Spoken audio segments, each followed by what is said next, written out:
எதிர்வரும் 19ஆம் தேதி வரை நாட்டில் மழை பெய்வதற்கான வாய்ப்புள்ளதாக வானிலை ஆய்வு மையம் வெளியிட்டுள்ள அறிக்கையில் தெரிவிக்கப்பட்டுள்ளது.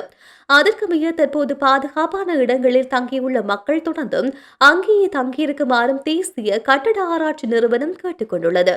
கனமழை தணிந்தாலும் 4 மாவட்டங்களில் உள்ள 37 பிரதேச செயலக பிரிவுகளுக்கு மண் சரிவு சிகப்பு எச்சரிக்கை விடுக்கப்பட்டுள்ளது.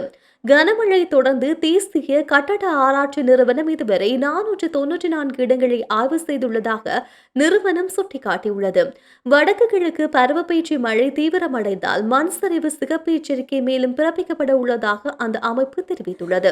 மீககாவில பகுதியில் கடந்த 10ஆம் தேதி மண் சரிவு ஏற்பட்டது. மண் சரிவுக்கான அறிகுறிகள் கண்டறியப்பட்ட பின்னர் பதுளை மாவட்டத்தில் உள்ள பல குடும்பங்களை அந்தந்த பகுதியில் இருந்து வெளியேற்ற நடவடிக்கை எடுக்கப்பட்டுள்ளது. இதற்கிடையில் 2ஆம் கட்டத்தின் கீழ் 5 மாவட்டங்களில் உள்ள 34 பிரதேச செயலக பிரிவுகளுக்கு எச்சரிக்கையாக இருக்குமாறு அறிவுறுத்தல் வழங்கப்பட்டுள்ளது. இதேவேளை முதல் கட்டத்தில் 3 மாவட்டங்கள் உள்ளது. 17 பிரதேச செயலக பிரிவுகளுக்கு மண் சரிவு எச்சரிக்கை வழங்கப்பட்டுள்ளது.